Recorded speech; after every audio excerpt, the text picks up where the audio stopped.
I would like to do a review of Chapter 6 with you. Chapter 6 is on the topic of finding and using supporting materials. And when you make a speech, you're going to need to articulate your thoughts, but then you're going to need to support your thoughts. Why? Because some things you say may not actually be believable. Some things you say I may disagree with, or anybody that listens to you may disagree with. So if you're going to speak and convince me of something or inform me of something, you may need some backup information. You may need statistics, you may need examples. In order to do that, you have to do a little research. Okay, so you have to find your supporting materials. Now, sometimes supporting materials come from the things we already know. In fact, a lot of our supporting materials already come from something we know. Hopefully, you're not in a position to talk about something that you do not know about. If that's your case, you're in trouble. But if you're talking about something you actually know, then a lot of the information is going to be already familiar to you. And it's just a matter of what do you say and how do you line things up. But there are times when you need a little extra help, okay?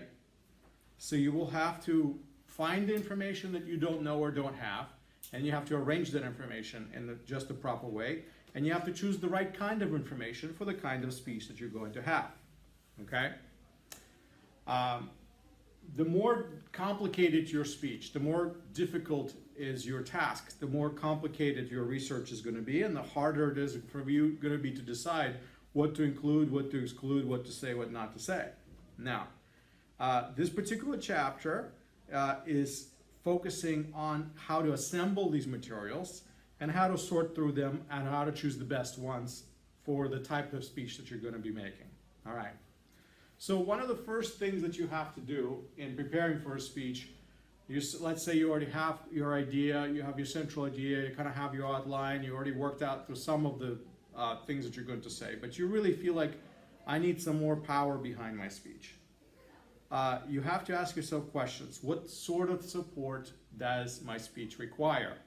If I was a listener of my speech, which things will be hard for me to accept or to believe? Or where do I need to be convinced if I was a listener of my speech? Let's say I don't know everything about this topic that you know. Well, what are the types of things that I would need to hear? So you have to imagine your audience and say what type of support they need, what sorts of things they need to know.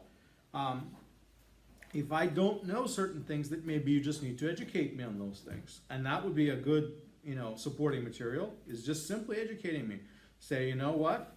There's 3 kinds of this, or there's 4 types of that, and that's good. That determines, that answers the question for you.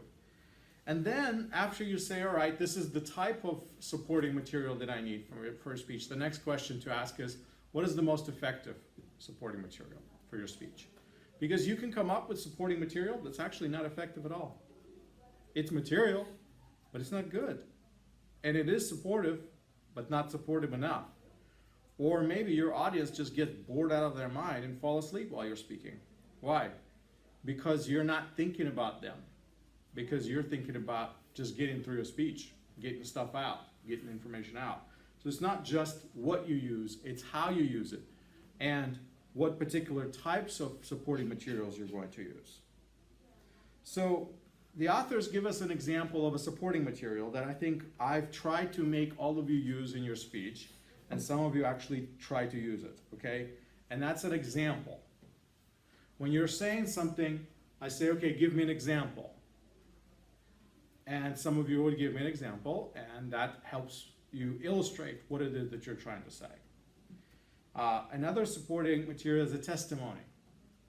For example, you would have a person speak on the topic, and they would say, well, so-and-so said, or something like that. Or they will say, such and such person did this and this and that, and that's what happened to their life. And you're using a testimonial from that particular person. So after you determine what types of supporting materials you're going to use, how you're going to use them, which ones are the most effective, because remember, you don't want to just use materials to use materials. You want them to be good. You want them to be effective. Then you have to say, well, how good is my supporting material, how objective it is, or how subjective it is. There are supporting materials that you can find out there on the internet or different places that are not really good, let's put it that way. Just because something is on the internet, does it mean it's true? No.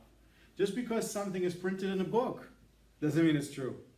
Just because somebody put something in a newspaper, doesn't mean it's true. No. So there's good information and bad information. There is subjective information out there that you basically say, I have no idea, this is just your opinion, and it's not really true. And another person is more objective, where they can say, well, yes, that is my opinion, but this is what it's based on. It's based on this, and this, and this fact. That's more objective. So what I'm trying to say is that there are good sources and there are bad sources of information out there. You can choose to trust every source of information, or you can sort them through and say, this is a better source, this is not as good of a source, okay? And in doing that, sometimes we call this primary sources and secondary sources. Do you guys understand the difference between a primary source and a secondary source? If I was to ask you to give me an example of a primary source, an example of a secondary source, what would be your examples? Anybody? Just think of a primary example and a secondary example. Just imagine a scenario, imagine something, and you're writing a news report, okay, about stock market crash. What would be your primary source and what would be your secondary source? Come on, you're a reporter, you're a news writer. Your job is to write a story about the stock market crash. Yesterday, the stock market crashed. It went 500 points, down, and this and this. What is your primary source? Its primary source is about the current situation, and secondary source is just support about the current. Right, so primary source, you're going to go where? If I'm giving you a very concrete situation, you need to tell me that the stock market crashed. Where are you going to go? You're going to go to a newspaper? You're going to go to a magazine? You're going to go to where are you going to find that information? Maybe the professor or Stock market, thank you. That was the right answer. She's going to go to the stock market. You're going to go to the U.S. stock exchange. And you're going to look at what? You're going to look for funny videos of Bugs Bunny? I mean, what are you going to look for on the stock market exchange information? Numbers. You're going to look at data. You're going to say, this was yesterday, and this is today. And the difference is this much. And that is your primary source. Can you trust that source? Yeah, you went straight to the stock market. Now, I have a blog page. And on my blog page, I write about the stock market crash. And you write your article and you want to quote me. Am I a primary source or a secondary source? She's right. I'm secondary source. Why secondary? Why would my blog page be a secondary source and the New York Stock Exchange website is going to be a primary source? Why? Because it's kind of indirect source, which means you did an eyewitness. Right, I wasn't there. I'm writing about it, but I wasn't there. I didn't take video of it crashing. I'm just writing my opinion, my thoughts, my ideas. I'm probably going to the primary source myself and learning what I've learned. So you can use me as a backup, but you can't use me as your main point. So when you make a speech about something, you have to say, where is my information coming from? Is it coming from primary sources or secondary sources or tertiary sources? If your information is not coming from good sources, then how good is your point going to be? How much am I going to believe you? You trying to convince me of something, and your sources are not primary sources, I'm not going to believe you. I'm going to say you're trying to use sources and twist them and arrange them in the way that you want to arrange them so that I believe you, but it's not truthful because you're not going straight to the source. See what I mean? Anybody who's doing any kind of research, primary sources is most valued. And that's going to be your most objective information. All right, good. So you guys are clear on that. The author asks the question, how much material is enough? Well, that really is a subjective question. That really depends on you. That depends on the complexity of your speech. Depends how difficult is the topic and how skeptical is your audience, really. How much is enough? How much time do you have? How difficult is your audience? That's the truth right there. So,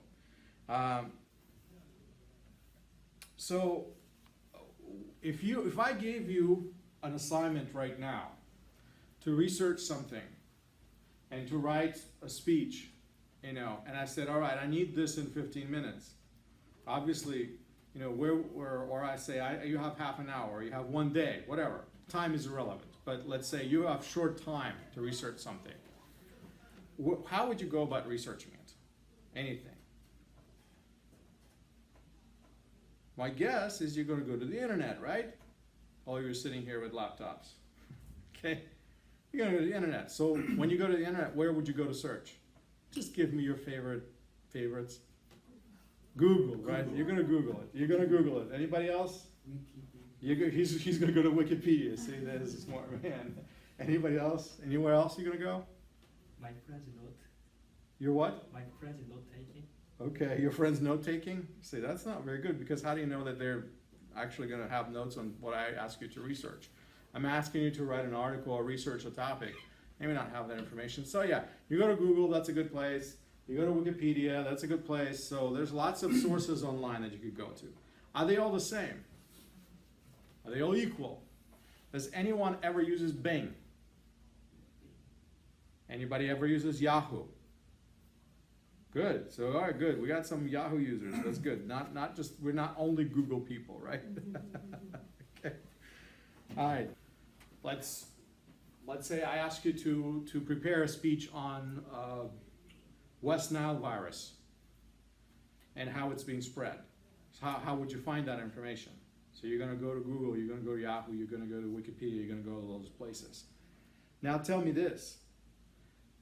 Is that the most authoritative place where you're going to find that information? If I ask you to, here's your example. Here, your assignment is to research the West Nile virus. West Nile virus. And where are you going to go? Do you think Google's going to help you with that? Wikipedia might help you with that. But where are you going to find the best information of West Nile virus? Where do you think?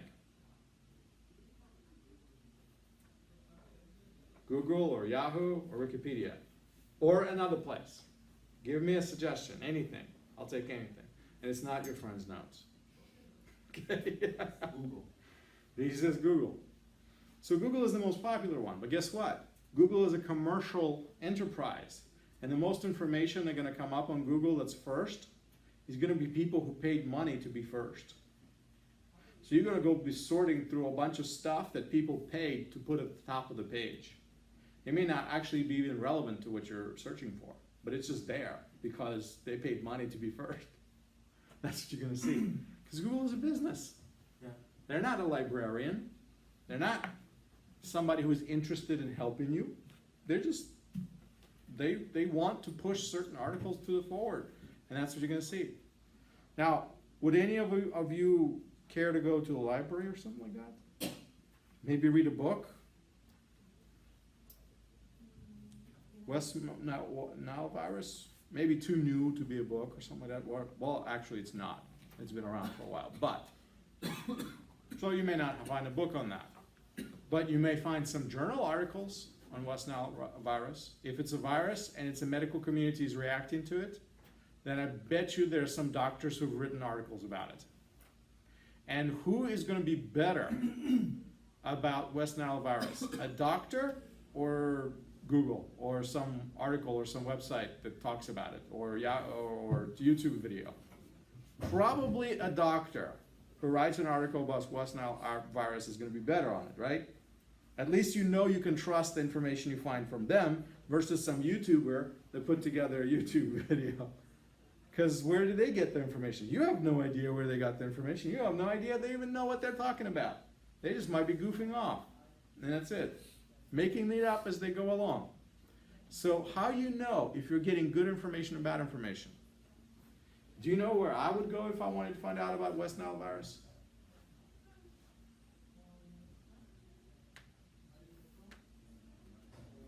You know where I would go? Center for the Infectious Disease Control. That's where I would go. There's an organization, and all they do is monitor outbreaks and help people find the right vaccines and solve the problems. That's what they do. So if there's a virus out there that's hurting people, I guarantee you these people have published research about it, and they can tell me about what cure, they can tell you how I can avoid it, they can tell you where I shouldn't travel to get it, and that's the type of information you would need if you were writing a speech about it. Because I gave you homework to write a speech on that, and you don't know about it, but now you have to research it. Well, that's where I would go to research it. CDC, Center for Infectious Disease Control, and that's it. And that would be my beginning point. That doesn't mean that's where I'm going to stop, because I'm going to start there. And by learning a whole bunch that I learned at CDC, I would take that, and I would take that to further places, and I would have to research all sorts of ideas. I may learn about mosquitoes. Well, I didn't know enough about mosquitoes, so now I'm going to have to study mosquitoes. Where would I study mosquitoes? Well, CDC is not the best place to study mosquitoes. I may have to go look up some mosquitoes in an encyclopedia. I might have to get some biology books out and learn all about mosquitoes and how exactly does mosquito transmit viruses and things like that. See, the point is my research will take me places. There'll be roads that I will follow. There'll be trails that will take me on. But I will have to start somewhere, and I have to look for good places to find research. Versus just plugging in a question into Google and say, hey, Siri, find me information on West Nile virus. And you know where Siri is going to go, right? She's going to go to Wikipedia or whatever. She's going to say, according to Wikipedia, the West Nile virus, da-da-da-da. She'll just tell you that. But you could have done that yourself. You don't need a personal assistant to do that. But can I tell you a secret? Wikipedia is not really that credible. You know who puts together Wikipedia? You know who puts it together? Anybody. You can be a Wikipedia author. You can start an article, and you can do it. And you know what? They'll let you. Do you know what you're doing? Not necessarily. They'll still let you. And then some other guy is going to ask a question, and that article's going to pop up, and he's going to believe you, what you said. He's going to believe you. But you didn't really know what you were doing when you were writing that article. Why? Because you just wanted to be making things up. And they're going to believe you. So guess what? That's the problem. When you have people who don't have credentials, who don't have, very clear academic credentials, writing articles and talking about things that they don't really truly understand, sometimes they misinform you. Sometimes they don't have the best information, and they give you wrong information. But it's on Wikipedia. That means everybody can get it, and all of a sudden, that becomes a big lie that everybody believes. But the truth is, it's not accurate. If you ask people who really know the stuff, they'll tell you that's not how it is. So don't trust Wikipedia. It's free. It's there. It's public domain. But don't just believe things just because it's there. Like I said, you can't believe everything on the internet just because it's on the internet, especially a free resource, especially a resource that's not written by a specialist. I would rather go to an encyclopedia that is a different encyclopedia. Like I would trust Encyclopedia Britannica, but not going to trust Wikipedia. I will trust Britannica. I will trust some other encyclopedia way before I would trust Wikipedia. Now, a lot of times Wikipedia just copies what the other encyclopedias say, and in that sense, it's okay. I'm not knocking Wikipedia down. I'm not saying that's a bad company or they're looking to fool you or anything like that. That's not what I'm saying. Please understand me. But I'm just saying that you can't always trust it because the people who put it together are volunteers. So you have to search in multiple places. And I will tell you honestly that the best place to look is printed material. Printed books, they're produced by publishing companies who are vetted and verified. They have editors, and so printed materials are the best. And the most reputable printing and publishing companies are going to be your best bet for accurate information. Because anybody can create a website. Anybody can put it on YouTube. Anybody can even do a Wikipedia article. But that doesn't mean that the information is accurate. It's very easy to put stuff on the internet, but it's difficult to publish a book. Go try it. Go write a book and see if a major publisher will actually publish it. It's very difficult to do that. They're going to take it and they're going to say, you know what? Not good enough. Or you know what? Not current enough. You know what? Not interesting enough. Or whatever. And they're going to say, take it back. Redo. It's not that easy. So if your book is actually published, it probably is good. And I'm not talking about self-publishing companies. I'm talking about where publishing companies that take your book and publish it because it's good. They actually put their money on the line to publish your book versus you paying them. I'm not talking about those. So on page 77, there's some really good resource materials, finding electronic resources. You can go way, way, way beyond Google and Bing and Yahoo and Wikipedia and all those places, okay? Those are websites, those are research databases where you can research all sorts of ideas. Any type of material you can imagine. Any area you can research in those databases. These are pretty powerful. If you click on our library website, okay, if you go to our library, you log into your student portal, you click on a library link, there will be links over there that will lead you to these databases. And in those databases, you can search for articles written on the topics that you're probably interested in. Is it hard to do that, to prepare for a speech? Yeah, you're going to have to actually do some work. But the point is, you have the information, and you have good information, you have credible information, you have those sources available to you. If you don't use those sources, well, that's your choice. But essentially, you do have opportunities that are given to you. And not to use those opportunities is basically saying, I don't care, which is fine. That's choices people make every day. All right, now, as I said, the most popular way to find things is websites. We talked about some of the popular ones. There's less popular ones that I want you to know about. They're good, and they will produce different material, different results. So for example, if you search some topic in Google, you will get certain material. And then you put the same exact question or the same exact material into Bing, and it'll give you a different information. Then you go to Hotbot, and it'll give you different information. You go to Excite, it gives you yet another information. You go to DuckDuckGo. Believe it or not, there is a website called DuckDuckGo. I don't know if you've ever used it or not, but it's a great website. And it will give you another information. Besides the search engines, like the commercial search engines, like like Yahoo and Bing and Google, these are what we call people who use the web for fun, for pleasure. That's what they use to search for websites, okay?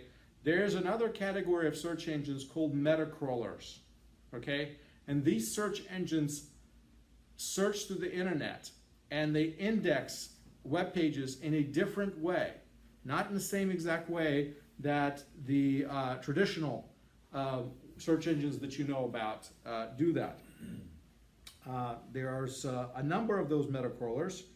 Let's see, LookSmart, About.com, I mentioned DuckDuckGo, Metacrawler.com, Dogpile.com.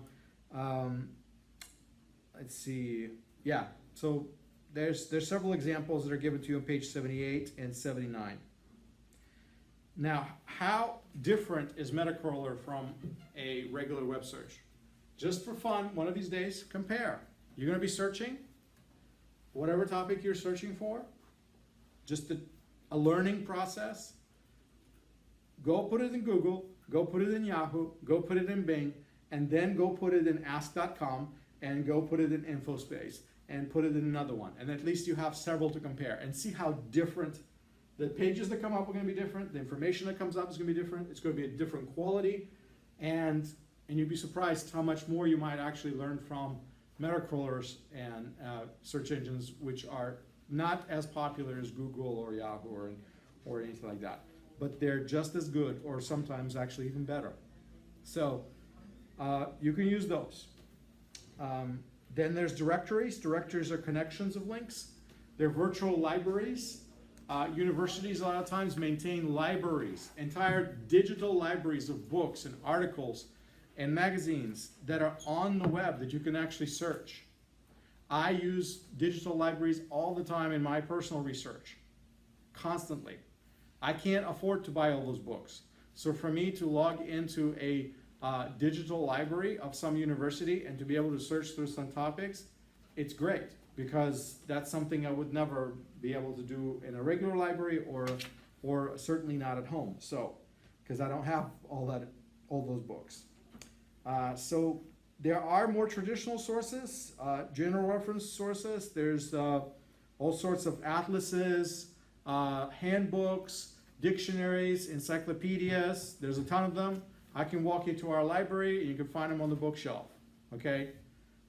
Or you can get digital versions. A lot of digital versions are gonna be paid. You're gonna have to buy them. You can't just have it for free. Not everything is free. So if you want a good resource, sometimes you might have to buy access to it. You know, you can buy like a membership and lets you use an encyclopedia or dictionary.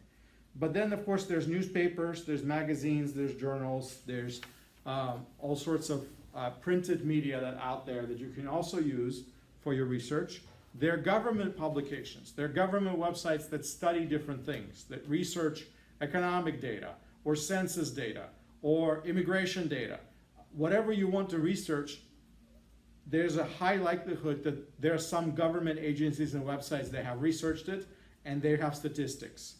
Like for example, I can find out how many people from what country came to this country in such and such a year. Now, where would you find that out? I would go to the government data site, okay? The Department of Homeland Security might give it to me. Or there might be some other government agency that tracks these things, okay?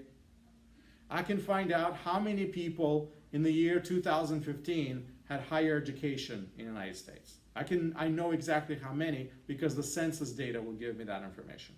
So there's all sorts of places where you can find information and statistics if you need to back up your speech, back up your ideas that you're trying to develop in a speech.